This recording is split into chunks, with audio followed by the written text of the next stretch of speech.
안녕하세요. 안녕하세요. 반갑습니다. 반갑습니다. 저는 참 하나님의 교회 감남원에서 우리 속사람이 어떻게 다시 새롭게 깨어날 수 있는지 이를 계속해서 연구하고 찾아서 전해드리고 있는 김기우라고 하는 사람입니다. 오늘 여러분들에게 전해드리고자 하는 말씀의 주제는 겉사람은 후패하고 속사람은 새롭게 하는 새롭게라는 주제를 삼았습니다. 그 주제의 말씀을 성경 전반적인 증거로 자세히 살펴서 정리된 메시지를 읽어드릴 수 있도록 하겠습니다.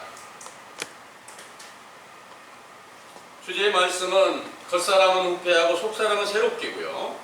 고린도후서 4장 16절에서 18절에 근거한 말씀입니다.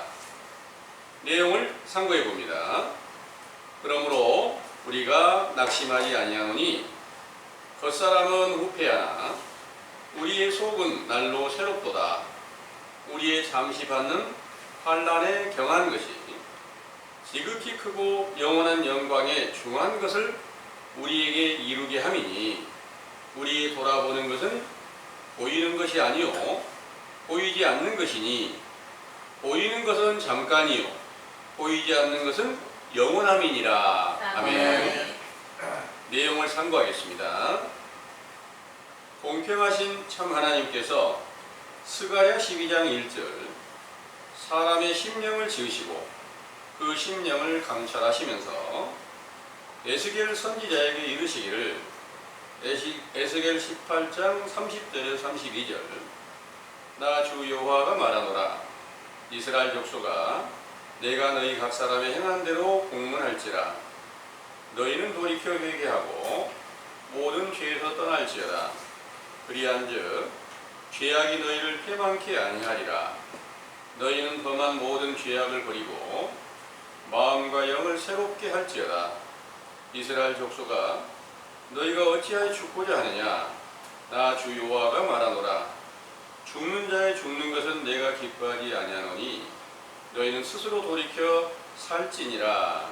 하신 선지자의 예언과 모든 성경을 완전케 하시려고 강림하신 예수께서 세상 유대 곧 이스라엘 나라에서 탄생하셨을 때 모든 사람이 죄악을 행하여 영원히 죽은 자 가운데 있지만 그 사실을 모르고 있었으나 선지자 세례 요한을 보내어 회개하라는 명령을 전파하게 하시고 그의 세례를 받으시고 모든 의를 이루신 예수께서도 동일한 회개의 세례를 전파하셨지요.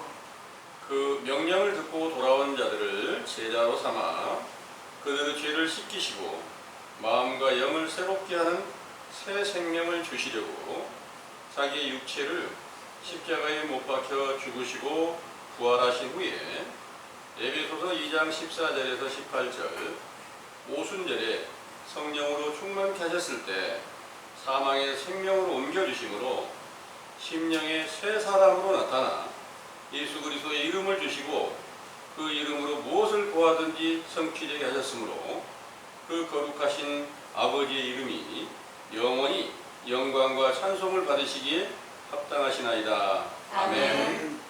창조주 하나님께서 지으신 사람, 곧 겉사람은 세 가지 형태의 사람으로 구분이 되는데 첫째는 창세기 1장 26절에서 30절 천지 창조의 여섯째 날에 하나님의 형상대로 남자와 여자를 창조하시고 복을 받은 사람이 있고 둘째는 창세기 2장 7절 천지 창조의 대락의 시작에서 흙으로 지어 생기를 그 코에 넣어 생명이 되게 한 사람 곧 아담이 있으며 셋째로는 창세기 4장 14절에서 17절 성경에서 창조된 사람이 아닌 실제 만물을 창조하실 때 창조함을 받은 사람이 있습니다. 이 세 가지 형태의 사람 중에 둘째 사람 곧 아담의 아들 가인과 아벨을 낳게 하시고 가인은 악인으로 아벨은 의인으로 세우시고 가인이 아벨을 죽인 후에 아벨을 대신하여 셋을 낳게 하시고 그 후손들을 의인으로 인정하시고 그들을 창세기 6장 1절에서 4절 하나님의 아들들이라고 칭하시고 악인의 후손들을 사람의 딸들이라고 칭하시고 하나님의 아들들이 사람의 딸들의 아름다움을 보고 아내를 삼는 일로 창세기 6장 5절에서 8절 하나님의 진노가 임하여 노아의 가족 8명을 제외한 모든 사람들을 홍수로 죽게 하셨죠. 이로써 홍수 후에 살아있는 겉사람은 노아의 후손들이므로 둘째 사람인 아담의 후손들로서 신약의 시작점에서 로마서 5장 12절에서 14절 모든 사람이 아담이 하나님의 명령을 거역하고 선악과를 먹은 것과 동일한 죄를 범하여 사망이 임하였다고 말씀하셨는데, 이 사망이란 겉사람이 죽었다는 것이 아니라 속사람이 죽었다는 것이므로 속사람이 죽고 겉사람만 살아있는 사람은 세 번째의 사람인 자연의 이치로 탄생한 사람과 동일한 것입니다. 온 세상에 자연의 이치로 탄생한 겉사람들만 사는 세상에 누가복음 1장 8절에 17절 참 하나님의 보냄을 받은 사람인 세례 요한이 태어난 것은 둘째 사람 곧 아담과 같은 사람으로 지으신 것이며, 누가복음 1장 26절에서 38절 예수께서 성령으로 잉태되어 탄생하신 것은 창세기 1장 26절에서 30절 하나님의 형상대로 창조하심을 받고 영생하시는 복을 받아 만물을 지배하시는 첫째 사람인 고린도후서 4장 4절 그리스도로 탄생하신 것이죠. 이 첫째 사람은 영생하시는 하나님 본체이시므로 노아의 홍수에도 죽임을 당하지 아니하시고 창세기 14장 17절에서 20절 멜기세덱으로 나타나시고 또 창세기 18장 1절에서 8절 여호와로 나타내시고 또 사사기 13장 15절에서 18절 삼손의 아버지 마노아에게는 기묘라고 이름하신 천사로 나타내신 것을 이사야 선지자로 이르신 말씀에 이사야 9장 1절에서 7절 한 아기가 우리에게 낳고 한 아들을 우리에게 주신 바 되었는데 그 어깨에는 정사를 메었고 그 이름은 기묘자라 모사라 전능하신 하나님이시라 영존하시는 아버지라 평강의 왕이라 하신 것입니다. 이렇게 선지자들을 예언한 대로 신약시대 마가복음 1장 1절에서 5절 예수 그리스도의 복음이 시작되면서 겉으로 보기에는 똑같은 사람이지만 그 심령은 성령이 충만한 세례 요한이 회개의 세례를 전파하며 요단강에서 물로 세례를 베풀 때 온 세상의 겉사람을 마귀가 지배하는 유대인들은 그 사실을 모르고 모세의 율법을 지키는 아브라함의 후손이라고 믿고 있었으나 그것이 마태복음 3장 1절에 12절 거짓말이라는 것을 밝혀주는 진실한 율법을 듣고 믿는 자들은 물세례로 죄사함을 받게 되었을 때 그 심령 속에 둘째 사람 아담이 깨어나게 하고 첫째 사람이신 예수 그리스도의 오실 길을 예비하게 하신 것이지요. 이런 일이 진행되고 있던 요단강에 마태복음 3장 13절에서 17절 예수께서 나타나시어 요한의 세례를 받으셨을 때 비둘기 같은 성령이 임하시고 아버지의 음성을 듣게 하심으로 모든 의를 이루시고 예수님의 육체 가운데 둘째 사람인 아담과 첫째 사람 그리스도와 창조주 아버지의 영으로 한 몸이 되게 하신 후에 요한복음 1장 29절에서 51절 세례 요한의 제자들을 자기의 제자로 삼으시고 그들을 통해서 요한복음 4장 1절에서 2절 물세례를 베푸시게 되면서 세례 요한은 헤롯에게 못배임을 받아서 죽게 하셨으나 영으로는 그의 세례를 받으신 예수님과 그 제자들 가운데 살아 있었던 것입니다. 그러므로 첫째 사람이신 그리스도께서 무죄하시지만 둘째 사람 아담으로 비유한 세례 요한에게 세례를 받으셨을 때부터 빌립보서 2장 5절에 11절 죄에 속한 사람의 형체로 나타내시고 세례 요한과 같이 회개하라는 명령을 전파하시며 물세례를 베푸시면서 많은 표적과 기사를 나타내시며 제자들을 세우시고 자기의 육체가 모든 사람들의 죄를 담당하고 십자가에 못 박혀 죽었다가 사흘 만에 부활하실 것을 알려주시고 요한복음 14장 16절에서 21절 그 제자들을 보화처럼 버리지 않으시고 다른 보혜사로 다시 오시겠다고 약속하신 것을 오순절에 성취되게 하신 것이지요. 이렇게 오순절에 성령으로 충만케 하셨을 때 요한복음 5장 24절에서 29절 사망에서 생명으로 옮겨져서 무덤 속에 뼈로 존재하시던 예수께서 부활하여 아들로 인정되신 그리스도의 음성을 듣고 힘줄이 생겨나고 근육과 살과 가죽이 입혀져서 생명체가 되신 것을 요한일서 1장 1절에서 4절 마음 눈으로 보고 듣고 손으로 만져본 것처럼 한 세 사람으로 살아서 계신 증거를 예수 그리스도의 이름으로 주시고 그 이름으로 무엇을 구하든지 성취되게 하신 것입니다. 이 크고 광대한 은혜를 입은 사도들 중에 가장 많은 편지를 써서 성경의 편집이 되게 하였던 사도 바울님께서 고린도후서 4장 16절 겉사람은 후패하나 우리의 속은 날로 새롭도다 하신 것은 그의 육체가 늙어지거나 육체가 부패한 죄인이 되었다는 것을 말씀하신 것이 아니라 야고보서 2장 10절에서 11절 성경의 지식이 많아질수록 겉사람은 죄가 더욱 많아져서 죄인이 괴수라고 자백한 것처럼 부패, 곧 썩어서 쓸모없는 사람처럼 되어간다고 하시고 그 많은 지식으로 속사람은 날로 새롭게 된다고 고백한 것이지요. 이 속사람은 골로새서 1장 26절에서 29절 예수 그리스도시며 그는 아버지와 함께 계심으로 그가 오순절부터 요한계시록 11장 15절에서 19절 세상 나라의 그리스도의 나라 곧 천년 왕국으로 세워 사도들로 더불어 천년 동안 왕노릇하게 하셨으나 베드로후서 3장 10절에서 13절 도적같이 임하는 심판의 날에 하늘이 불에 타서 없어지게 된다는 예언이 히브리서 12장 29절 소멸하는 불로 비유하신 하나님께서 베드로후서 2장 1절에서 3절 거짓 선지자들이 지은 다른 복음으로 미혹하게 하여 속사람이 살아있는 제자들이 핍박을 받고 죽임을 당하게 되므로 속사람을 인정하는 교인들이 오늘날까지 없는 것입니다.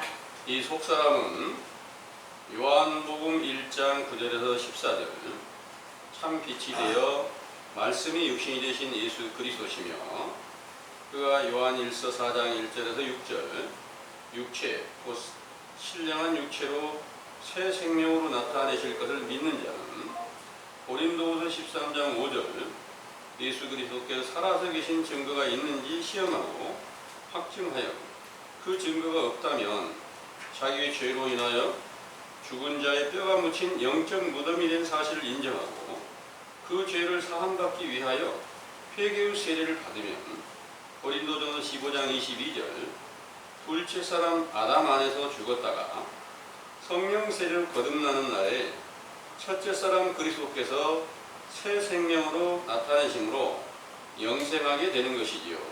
그러나 속사람이신 그리스도께서 육체로 나타내실 것을 시인하지 않는 겉사람들은 저 그리스도로 말미암아 세상을 쫓아 영원히 음부에서 벗어나지 못하고 그 영혼이 멸망하게 된다는 것을 깨닫게 하신 우리 감람원의 교훈은 둘째 사람 곧 아담으로 비유한 세례 요한의 때에 속한 교훈으로서 천국이신 예수 그리스도 곧 첫째 사람이 우리의 속사람으로 생명으로 나타내시는 성령 세례를 받기 위하여 진정으로 회개하며 진리의 지식을 얻으면 겉사람은 후퇴하여져 가고 속사람은 새롭게 되어 하나님 아버지의 정하신 때가 임하여 인자의 때 영광을 볼 수 있게 된다는 것을 굳게 믿으시기 원합니다. 아멘. 잘 들으셨습니까? 아멘. 우리 속사람이 좀 새롭게 되었으면 좋겠다고 생각하고 계신 거 맞죠? 아멘. 근데 속사람이 지금 혹시 여러분들에게 뭐라고 말씀을 하시거나 뭘 보여주시거나 이런 일이 있어요? 그런 일이 아직 우리에게 응하지 않고 있는 거예요. 또 세상에 많은 교인들이 이 성경을 읽고 있으니까 속사람에 대해서 증거를 해야 되잖아요. 아주 많은 교인들의 존경을 받는 어떤 목사님이 속사람에 대하여 말씀하실 때 사람의 마음이다 이렇게 말을 하는 거예요. 그럼 마음 없는 사람은 있을까요? 네. 사람의 마음이 속사람이라? 아니단 말이에요. 네. 속사람은 실제 우리가 살아있는 사람이 지금 활동하고 있는 것처럼 속사람이 살아나면 똑같은 활동이 임해야 된다는 거예요. 이 일을 언제 제자들에게 보여주셨느냐면 오순절에 성령 충만함을 주실 때 그때 속사람이 깨어나서 살아나서 마음의 눈을 뜨고 보게 하고 그 음성을 듣게 하고 그리스도의 그 권능의 손이 그 가운데 있어서 예수 그리스도의 이름을 주셔가지고 그 이름으로 무엇을 구하든지 다 시행되게 하셨던 거예요. 이 일로 우리 속사람이 지금 더욱 새롭게 되어가고 있다. 이렇게 확실한 증거가 되었다는 것을 믿으시기 바랍니다. 네. 그래서 지금 이 메시지 내용에 겉사람과 속사람에 대한 정확한 성경의 증거를 찾아서 증거를 해드렸어요. 속사람이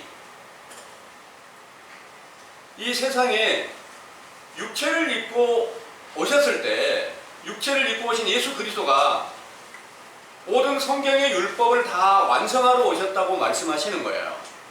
완성하신 그분이 십자가로 죽으셨다가 다시 부활해가지고 내가 아버지께로 갔다가 너에게로 다시 오겠다.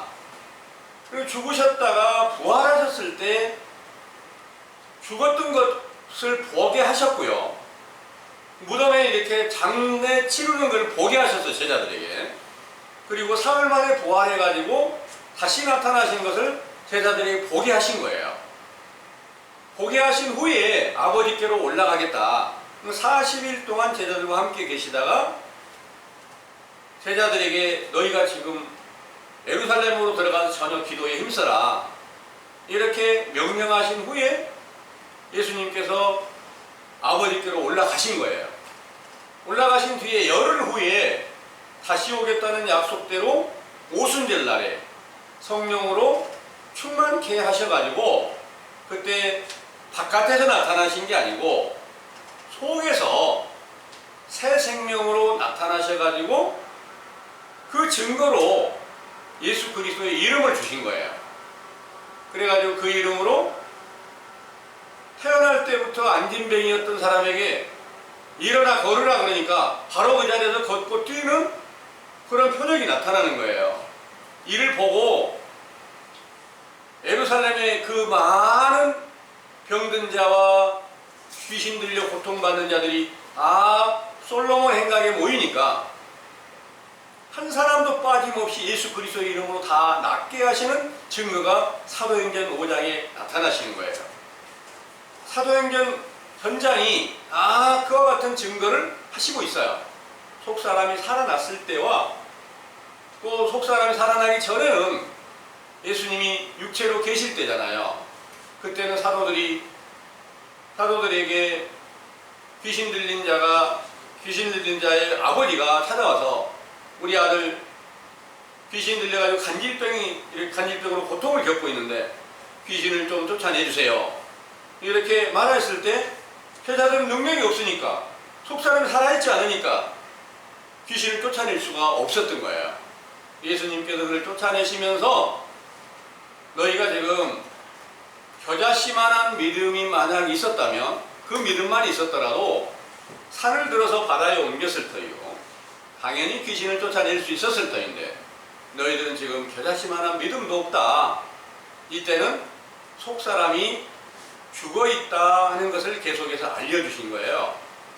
속사람이 죽어있는 무덤이라는 것을 계속 알려주셨는데요. 그 무덤이라는 것을 알려주어도 믿지 않던 바리새인들은 우리는 아브라함의 후손이야. 그래서 다 복받은 자손이야. 우리는 다 성경에 말씀하신 모든 것들이 다 우리에게 응하여서 반드시 다 천국 백성으로 돌아가는 자야. 이렇게 믿고 있고 예수님 말씀하신 걸 부인하고 예수님이 표적을 행하시는 것까지도 당신은 귀신이 들려서 그런 거야 하고 이렇게 말씀하시면서 그들을 계속 죽이려 하다가 결국은 그들이 예수님을 죽였어요.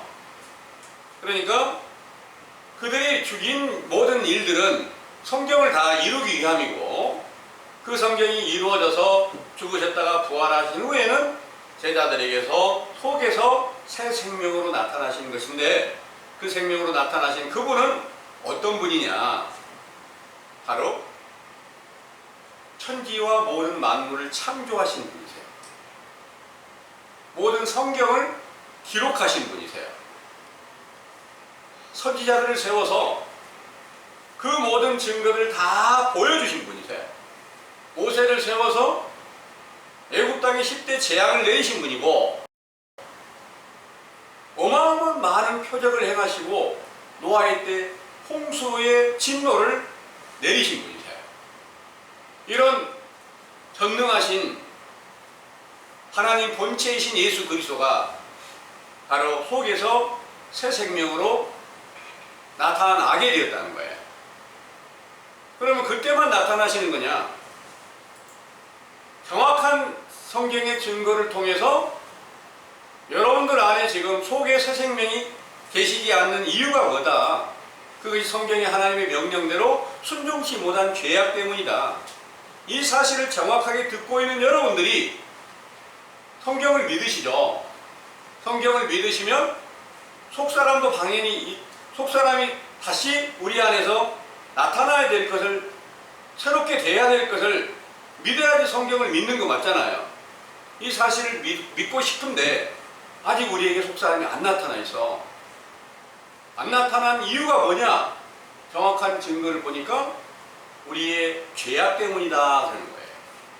그 죄악을 인정을 했어요. 인정을 하고 보니까 우리의 속이 어떤 상태예요? 여러분들이 전혀 알지 못하는 그런 가운데 있어요. 알지 못할 때를 전부 다 무덤 속에 있는 자로 비유를 하고 있다는 거예요. 근데 세상에 많은 교인들이 지금 우리가 전하는 말씀과 똑같은 말씀과 그 생각을 가지고 속사람이 우리에게 죽어 있어, 무덤이었어, 이렇게 알고 있는 사람이 있을까요? 없어요. 우리는 성령의 역사로 따라서 행하고 있어. 그리스도를 믿고 있고 그리스도께서 우리와 함께하고 계시는 거야. 이렇게 말하고 그들이 기도할 때마다 예수 그리스도의 이름으로 다 기도하고 있는 거 아시죠? 그런데 예수 그리스도의 이름으로 구하는 것들이 반드시 성취되게 하시겠다는 약속이 예수님께서 하셨는데 그 이름으로 구하는 것들이 성취됨이 없어요. 그래서 요새 세상을 전부 다 이렇게 혼란케 만들고 있는 코로나가 있잖아요. 또 무슨 변이까지 생겨가지고 난리가 아니에요. 모든 것을 다 하나님께 맡기라. 내 이름으로 무엇을 구하든지 다 주겠다. 이렇게 약속을 하시니까 오늘날 교인들이 목사님을 시작하고 목사님으로부터 교인들까지 그 귀찮고 어려움을 겪게 하고 사람을 곤란케 해서 죽게 하고 교인들도 모이지도 못하게 하고 예배도 못 보게 하고 이런 일들이 벌어지니까 당연히 예수 그리스도의 이름으로 코로나 좀 물러나가게 해달라고 기도할까요? 안 할까요? 예. 많은 기도가 될 거예요. 그런데 아직까지 계속해서 더 심해지고 있는 거 아시죠? 백신도 맞고 막 그랬는데도 더 심해지는 거예요. 이런 일들이 왜 이렇게 혼란케 하고 있을까요? 세상의 재앙을 보고 너희들이 영적인 비유를 바르게 깨달아서 네 속사람이 죽어 있다는 것을 깨달고 진정한 회개를 이루어라. 이 사실을 하나님께서는 이 세상의 그 많은 진노와 재앙을 통해서 이걸 깨닫고 회개하라는 명령을 주시는 거예요. 그래서 우리 육체에 사는 삶 속에서 질병의 고난을 겪기도 하고 결국 죽기도 하고 많은 홍수라든지 지진이라든지 많은 재난이 있잖아요. 성경 안에 있어요, 이런 것들이. 그러면 이런 모든 것들을 통해서 우리가 무엇을 깨달아야 되느냐? 우리가 지금 속사람이 죽어서 계시는 이 증거를 깨닫고 그분을 깨어나게 하면 그분은 전능하신 능력을 가지셨기 때문에 코로나가 문제가 아니에요. 모든 일을 그 전능한 능력으로 다 해결해 주실 수 있는 하나님 본체이신 것을 믿으시길 바랍니다. 아멘. 그래서 이제 우리가 거짓에 미혹되지 않고 참 하나님의 진리의 도를 바르게 찾아가는 시작은 나 육체는 겉사람은 살아있는데 속사람이 있는지 없는지 구분을 못하고 있으니까 성경을 정확하게 보니까 속사람은 내 죄악 때문에 죽어서 계시는 것이 분명하다는 거예요. 이분을 깨우는 게 이제 가장 급한 일이고 이 일을 꼭 해야만 나만 사는 게 아니라 다른 사람의 생명도 살 수 있게 하고 세상에 고통받는 많은 사람들 갖다가 평안하게 해줄 수 있는 그런 존귀한 능력을 얻게 된다는 거예요. 세상에 예수 그리스도처럼 많은 존경을 받고 있는 사람이 얼마나 있을까요? 예수 그리스도께서 그 존경받는 것처럼 여러분들이 제자가 돼서 그 사도들이 존경받는 것처럼 그 존경을 받을 수 있게 된다면 그보다 더 존귀한 일은 없죠. 근데 그 사도들이 사도들 중에서 가장 큰 권능을 받고 많은 표적과 기사를 나타내면서 복음을 전하고 생명이 죽어있던 사람을 살리던 그 사도 바울께서 지금 본문의 말씀을 하신 거예요. 본문에 뭐라고 기록하셨어요? 겉사람은 후패하나 우리의 속은 날로 새롭도다 그랬어요. 이 말씀을 아주 또 유명한 목사님이 증거한 말씀에 자기가 성경을 잘 알고 있다고 지식이 아주 풍부하고 다른 교인들은 다른 목사들은 거짓말이지만 나는 진리를 바르게 알고 있다. 이런 목사님이 하는 말씀이 겉사람이 후패한다는 것은 내가 지금까지 나이가 많고 그런 중에도 늘 세상의 것을 보면 다시 세상에 여러 가지 죄악이 내게 들어와서 후패하게 만들고 있다. 그런 중에 나는 나이가 많아서 지금 늙어져서 점점 후패해지고 있다. 그런데 내 속사람은 점점 새롭게 변화하고 있다. 이렇게 말을 하는 거예요. 거기 함께 앉은 사람 다 아멘이야. 근데 이 성경이 늙은 사람들한테만 해당될까요?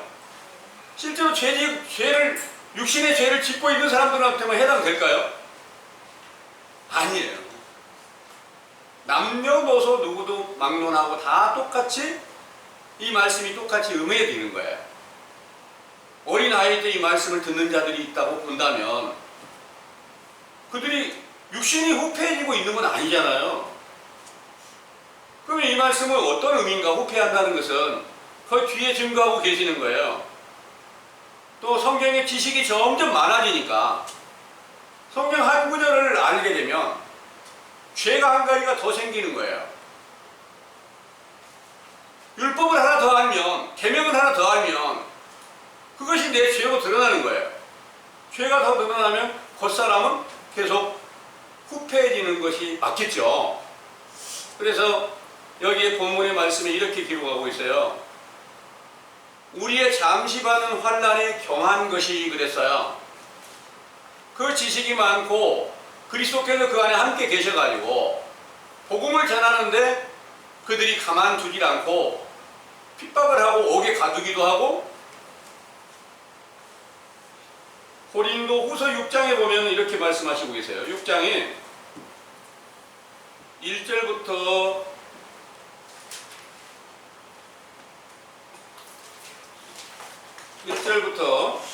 10절까지 한번 쭉 읽어보세요. 우리가 하나님과 함께 일하는 자로서 너희를 권하노니 하나님의 은혜를 헛되이 받지 말라. 가라사대 내가 은혜 베풀 때에 너를 듣고 구원의 날에 너를 도왔다 하셨으니 보라 지금은 은혜 받을 만한 때요 보라 지금은 구원의 날이로다.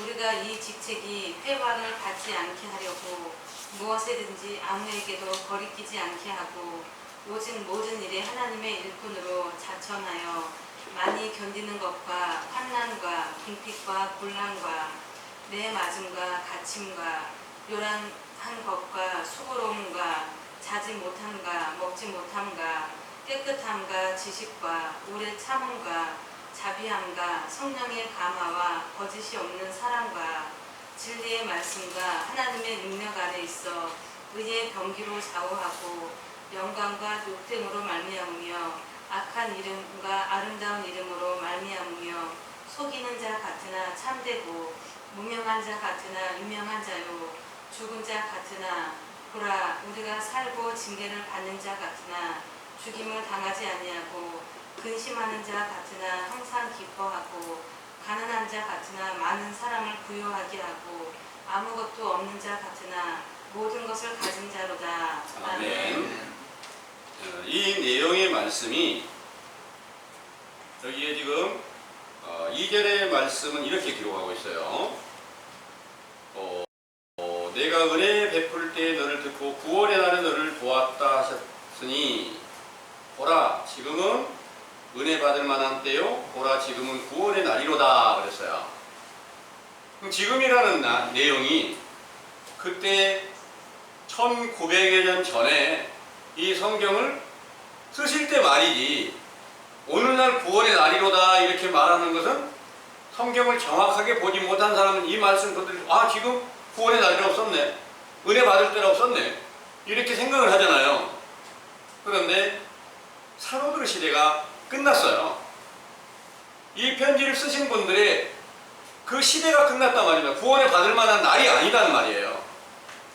구원을 받을 만한 날은 언제냐?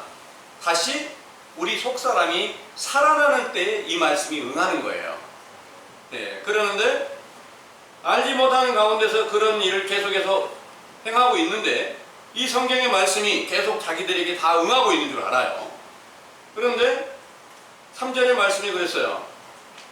우리가 이 직책이 회방을 받지 않게 하려고 무엇이든지 아무에게도 거리끼지 않게 하고 오직 모든 일에 하나님의 일꾼으로 자천하여 많이 견디는 것과 환난과 궁핍과 고난과 매맞음과 갇힘과 요란한 것과 수고로움과 자지 못함과 이런 모든 내용이 이제 실제로 그분들이 그 사도들이 먹을 양식이 없어서 궁핍하고 줄이고 이런 게 아니라 복음 전하는데 회방하는 자들이 붙잡아서 옥에다 가두고 안 주는 거예요. 그러면 줄일 수밖에 없잖아요. 매를 때리는 거예요. 맞을 수밖에 없잖아요. 이것을 육신의 생각으로 볼 때 매를 때리고 옥에 가두는 사람이 힘이 강하고 세상에서 육신의 겉사람이 보기에는 저 사람은 지금 당하고 있는 사람은 분명히 무슨 큰 죄를 지어서 그런 것처럼 여겨지잖아요. 겉사람으로 볼 때. 그렇게 보니까 다른 사람들이 볼 때 저 사람들은 후패한 사람이 아주 죄를 많이 지고 나쁜 사람들인가 보다 이렇게 생각을 했잖아요. 육신이 오늘날 여러분들도 마찬가지로 여러 가지 고난을 당하고 매를 맞고 굶주리고 막 이렇게 산다면 육신적으로는 정말 후패하게 된 거 맞잖아요. 복음을 위해서 그리스도의 복음으로 새 생명을 다른 사람에게 죽은 자를 살리기 위해서 복음 전하는 일을 안 하면 편할 텐데 그리스도께서 항상 그 안에 속사람이 계시면서 일을 하게 만드니까 어쩔 수 없이 복음 전하니까 회방하는 자들의 그 마귀의 역사를 따라서 회방을 닫게 되는 거예요. 그러니까 우리의 겉사람은 후패진다는 말씀이 맞겠죠? 예. 복음을 전하면 전할수록 더 큰 힘이 생길수록 점점 후패해지는 것이다. 그런데 그런 일을 계속해서 하게 될 때 속사람은 계속해서 새롭게 되고 있다. 이 말씀이 응하신 거 맞겠죠? 예. 그런데 그 육신이 그렇게 고난을 받으면서 하는 말이 요거는 이 환난은 경한 것이다 그러는 거예요. 여러분들 육신의 환난을 겪고 옥에 갇히고 매맞고 나는 아무 죄 없는데 다른 사람들의 죄 때문에 그냥 누명을 써서 그런 고난을 받게 된다면 참 억울하겠죠. 그렇잖아요? 근데 그것이 자기 죄 때문에가 아니라 하나님의 명령을 지키려고 하다 보니까 이렇게 고난이 닥칠 때 이런 것들이 오히려 사도들에게는 기쁨이 돼서 죽으면서도 스데반 그 제자는 죽으면서도 저들의 죄를 용서해달라고 이런 기도를 할 수가 있었던 거예요. 그건 육신의 생각으로 할 수 없겠죠. 영의 생각이 새롭게 변화가 돼서 그리스도께서 그 안에 함께 계시기 때문에 그런 일이 함께 응하게 되었다는 것을 믿으시길 바랍니다. 이제 우리도 정말 우리 스스로가 아니라 지금 우리는 겉사람으로 내가 어떻게 사는 것이 가장 중요하잖아요. 건강하고 행복하게 살아야 되겠다. 그것이 가장 중요한데 이제 하나님의 나라 사람으로 그리스도께서 내 안에 속에 새 생명으로 나타나기를 원한다면 여러분들의 고난도 따를 수 있는 거 맞겠죠? 내가 진리를 쫓아 행하니까 당연히 회방하는 마귀의 그 자식들이 회방하는 일이 당연히 있을 수 있다는 거죠. 그때는 여러분들이 핍박을 받을 때 기뻐하라 하는 말씀이 여러분들에게도 함께 응하시게 되기를 원합니다. 아멘. 그렇게 되면 점점 속사람은 깨어나게 되고 새롭게 변화되게 될 것이 분명하죠. 예. 그래서 여러분들 안에 속에서 새 생명으로 살아서 나타나게 되는 때가 언제냐? 성령으로 충만하게 되시는 때인데 그때는 지혜와 계시의 정신이 함께 임하게 된다. 이렇게 알려주는 거예요. 정신이 바뀌어져 버린다는 거예요. 그것은 에베소서 1장입니다. 에베소서 1장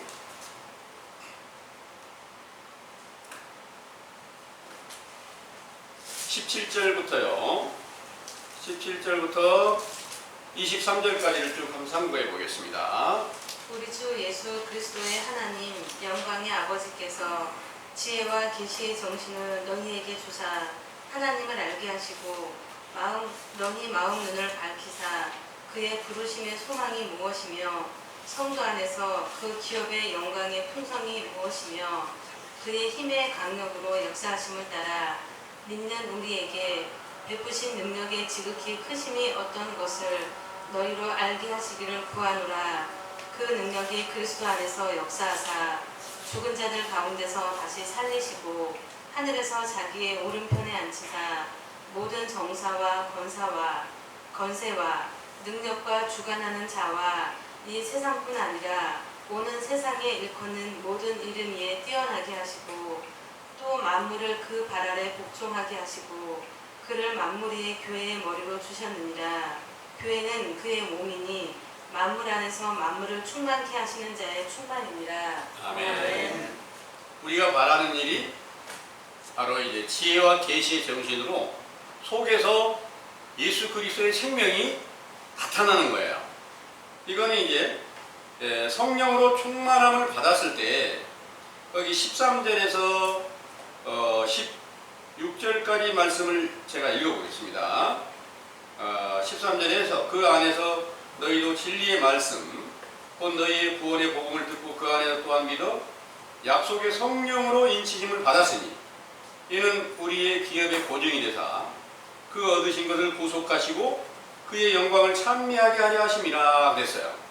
그리고 나서 17절에는 우리 주 예수 그리스도의 하나님 영광의 아버지께서 지혜와 계시의 정신을 너에게 주사 하나님을 알게 하시고 마음 눈을 밝히사 그의 부르심의 소망이 무엇이며 성도 안에서 그 기업의 영광의 풍성이 무엇이며 그의 힘의 강력으로 역사하심을 따라 믿는 우리에게 베푸신 능력의 지극히 크심이 어떠한 것을 너희로 알게 하시기를 구하노라.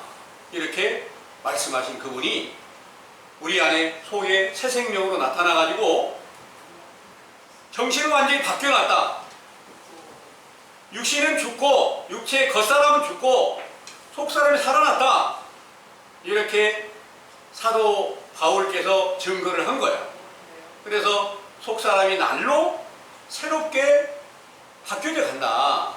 이런 말씀이 이제 우리들도 함께 응하기를 원하고 있는데, 이렇게 전능하신 그 그리스도를 이 세상에 그 많은 사람들이 믿고 있으면서 이 일을 가볍게 여겨가지고 속사람이 어떤 존재인지도 알지 못하면서 그냥 무조건 믿으면 구원받는 거야. 이렇게 알려주는 이 교훈이 사도들을 배도하고 나온 사람들이 다른 복음을 만들어가지고 세상 전체를 전부 다 거짓말로 미혹시켜버리는 것이 오늘날까지, 그러니까 사도들 시대가 끝나고 오늘날까지 계속해서 성령의 역사 그리스도를 믿고 있지만 그 가운데서는 정확한 증거가 없으니까 전부 다 거짓 선지자의 외식적 교훈이고 사람의 계명으로 만들어진 것들이다. 이렇게 말씀을 전해드리고 있는 겁니다. 그러나 우리가 원하고 바라시는 그분은 분명 모든 성경 전체를 완전케 하신 예수 그리스도께서 속에서 새 생명으로 나타나시게 될 것인데, 우리에게 지금 전하해주는 교훈이 어떤 교훈이냐? 첫사람 아담이 처음 흙으로 지음을 받아서 생기를 거기에 불어 넣어가지고 산 영이 되게 했다.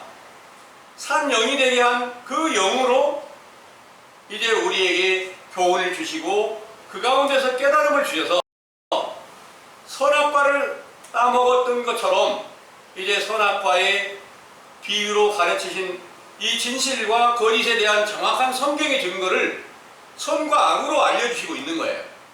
선하신 분과 선하신 하나님과 악한 마귀의 증거가 성경에 쓰여져 있단 말이에요. 이 일을 정확하게 우리에게 구별해서 그것을 우리가 따먹었기에 첫사람 아담처럼 우리의 영혼이 죽은 자 가운데 있다. 이 사실을 발견케 하고 있다는 거예요. 그러면 이 말은 첫사람 아담 안에서 우리 영혼이 죽어 있다는 사실을 발견케 하신 겁니다. 이 말씀이 이제 고린도전서 15장 22절을 한번 보세요.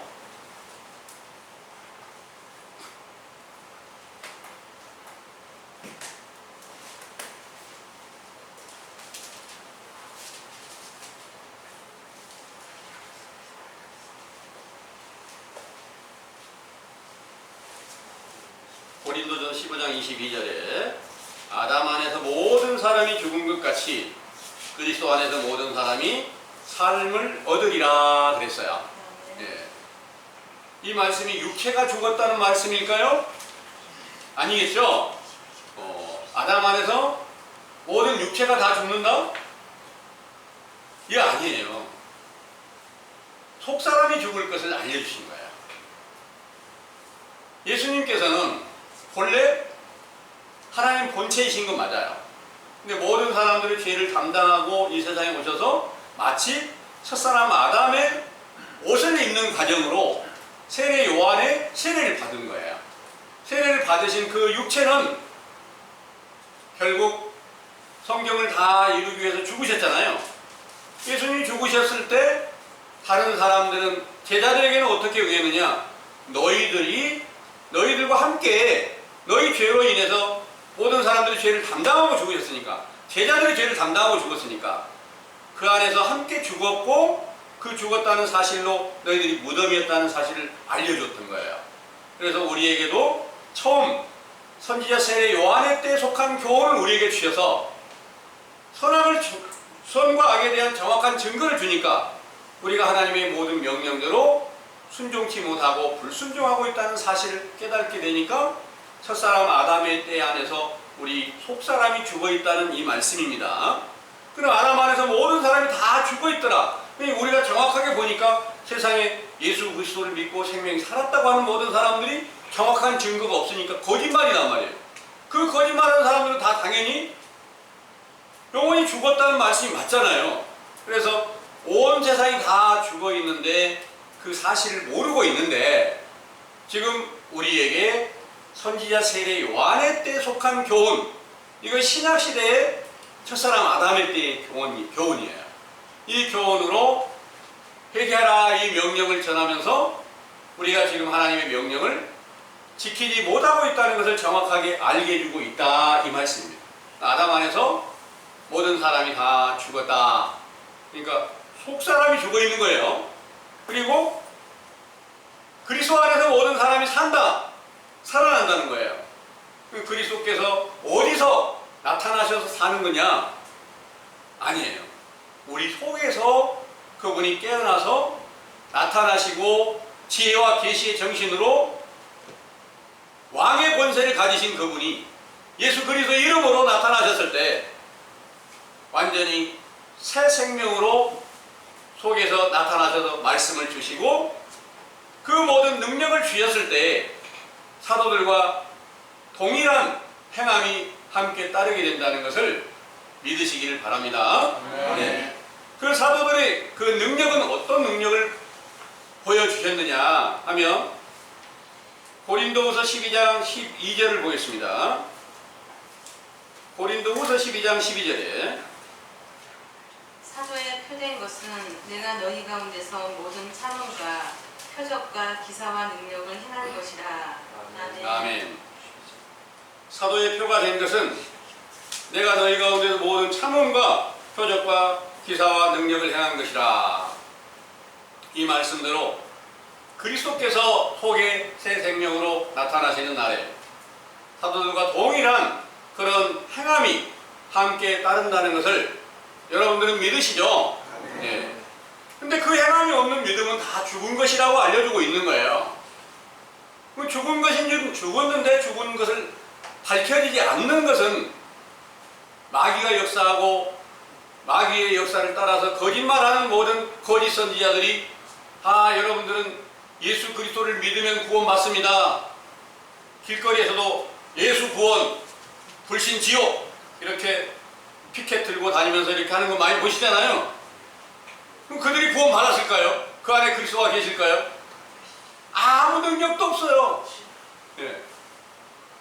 예수 그리스도께서 행하신 능력이 없어. 그러면서 우리는 예수 그리스도께서 지금 이 복음 전하라고 해서 이렇게 전하고 있습니다. 이렇게 말하고 있는데 그것이 왜 그들이 그렇게 하고 있을까? 왜 그들이 세상에 그 복음 전하는 일을 그렇게 목숨 바쳐 충성하고 있을까요? 목숨 바쳐 충성하는 사람도 있습니다. 그러니까 왜 그렇게 하고 있을까요? 마귀가 그 안에서 마치 하나님인 것처럼 그리스도가 계시는 것처럼 여러 가지 보여주기도 하고 들려주기도 하고 이런 일들이 있어요. 무당들도 속살거리면서 이것저것을 그 무당에게 이렇게 귀신이 알려주는 것 따라서 말도 하고 하는 거 아시잖아요. 이런 거나 똑같이 참 하나님 아버지의 뜻대로 순종치 못하는 거짓 목자들은 그 안에 귀신의 영이 함께해서 이렇게도 저렇게도 알려줘가지고 어떤 목사는 이제 어떤 사람을 만나서 당신의 과거사가 어떻다 이런 것까지 다 알려주는 이런 분들도 있다는 거예요. 모르는 사람들이 들었을 때는 그거 참 신통하네. 그 하나님의 성령이 진짜 모든 걸 다 하시네. 이렇게 이제 생각도 할 수 있어요. 그래서 그 길을 따라 그 사람 따라서 이렇게 믿는 사람도 있는데 그런 모든 일들이 다 허탄과 거짓으로 미혹하고 있다는 사실을 여러분들은 믿으시기를 바랍니다. 네. 성경의 모든 약속은 반드시 사도들의 때와 동일하게, 성경과 동일하게 그리스도의 영광이 반드시 나타내신다는 사실을 믿으시는 것이 여러분들이 이제 올바른 성경의 증거를 따라서 믿게 된다는 것이 정확한 것입니다. 그래서 우리에게 주어진 교훈은 선지자 세례 요한의 때에서 처음 회개하라 이 명령이 우리에게서 지금 전해지고 있는데, 우리 뒤에 인자이신 예수님께서 분명히 다시 임하실 것이 분명하고요. 인자의 강림이 임하시는 날에 실제로 사람이 오는 게 아니고요, 육체가 오는 게 아니라 말씀으로 임하시는 거예요. 말씀으로 임하시는 날에는 반드시 귀신을 쫓아내고 병든 자를 고치는 표적과 기사가 함께 따르게 되는 거예요. 그럼 그가 누가 하는 거예요? 여러분들이 그때를 만났을 때 하나님께서 능력 주시면 그 일을 행할 수 있다는 거예요. 거기다가 이제 성령으로 충만케 하시는 날에는 사도행전에 기록된 모든 그 증거를 이루었던 사도들과 동일한 행함을 함께 이루어 나가게 하신다는 사실을 믿으시기 원합니다. 아멘. 기도하겠습니다.